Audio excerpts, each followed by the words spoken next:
आज हम बायोलॉजी के महत्वपूर्ण टॉपिक इम्प्लांटेशन, प्रेगनेंसी और प्लेसेंटा फॉर्मेशन की बात करेंगे। तो चलिए शुरुआत करते हैं। इम्प्लांटेशन, प्रत्यारोपण। इम्प्लांटेशन यानी प्रत्यारोपण, यह वह प्रक्रिया है जिसमें एक निषेचित अंडा, जो अब एक ब्लास्टोसिस्ट है, गर्भाशय की परत यानी एंडोमेट्रियम से जुड़ जाता है और ऊतक के अंदर खुद को स्थापित कर लेता है।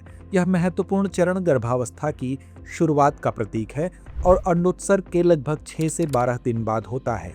अगर यह स्टेप सफल होता है तभी गर्भावस्था की शुरुआत होती है। इम्प्लांटेशन के समय ह्यूमन कोरियोनिक गोनाडोट्रोपिन नामक हार्मोन बनता है, जो प्रेगनेंसी टेस्ट का भी आधार है। आइए अब जानते हैं प्रेगनेंसी और प्लेसेंटा फॉर्मेशन के बारे में। प्रेगनेंसी यानी गर्भावस्था, यह वह अवधि है जब एक महिला के गर्भाशय के अंदर भ्रूण विकसित होता है, जो आमतौर पर अंतिम मासिक धर्म के पहले दिन से लगभग 40 सप्ताह तक रहता है। इस अवधि को 3 तिमाही में विभाजित किया जाता है, जिनमें से प्रत्येक लगभग 13 सप्ताह तक चलती है और इनमें भ्रूण के विकास का समर्थन करने के लिए मां के शरीर में महत्वपूर्ण शारीरिक परिवर्तन शामिल होते हैं। पहली तिमाही 1 से 12 निषेचित अंडाणु गर्भाशय की दीवार में प्रत्यारोपित होता है और प्लेसेंटा का प्रारंभिक निर्माण शुरू होता है। भ्रूण में आधारभूत संरचनाओं का विकास होता है, जिनमें न्यूरल ट्यूब का निर्माण शामिल है, जो बाद में मस्तिष्क और रीढ़ की हड्डी में बदलता है। इस तिमाही के अंत तक भ्रूण एक शिशु के रूप में विकसित होता है। दूसरी तिमाही सप्ताह 13 से 26।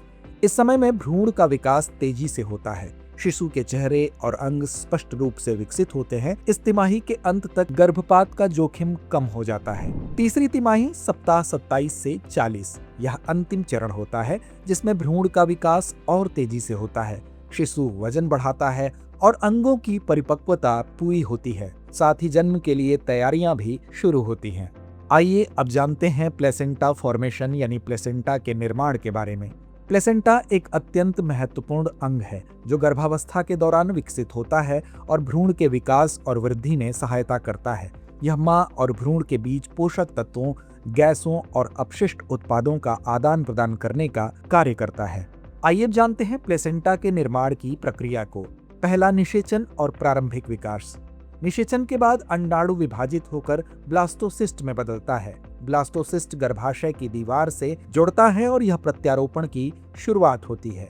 दूसरा, ट्रोफोब्लास्ट का निर्माण। ब्लास्टोसिस्ट की बाहरी परत, जिसे ट्रोफोब्लास्ट कहा जाता है, प्लेसेंटा के निर्माण में महत्वपूर्ण भूमिका निभाती है। यह परत गर्भाशय की परत एंडोमेट्रियम में घुसकर 2 परतों में विभाजित होती है, साइटोट्रोफोब्लास्ट यानी आंतरिक परत और सिंकिटियोट्रोफोब्लास्ट यानी बाहरी परत। सिंकिटियोट्रोफोब्लास्ट एंजाइमों का उत्सर्जन करता है, जो ब्लास्टोसिस्ट को गर्भाशय की दीवार में सुरक्षित रूप से प्रत्यारोपित करने में मदद करते हैं। यह हार्मोन ह्यूमन कोरियोनिक गोनाडोट्रोपिन का स्राव भी करता है, जो गर्भाशय के परीक्षणों में पाया जाता है। तो दोस्तों, आइए नोट करते हैं आज का अभ्यास प्रश्न। गर्भावस्था के पहले तिमाही में किस संरचना का विकास सबसे पहले होता है? विकल्प ए, भ्रूण के अंग, विकल्प बी, प्लेसेंटा, विकल्प सी, मस्तिष्क और रीढ़ की हड्डी या विकल्प डी, रक्त परिसंचरण। तो इस प्रश्न का जवाब कमेंट बॉक्स में देना ना भूलें। धन्यवाद।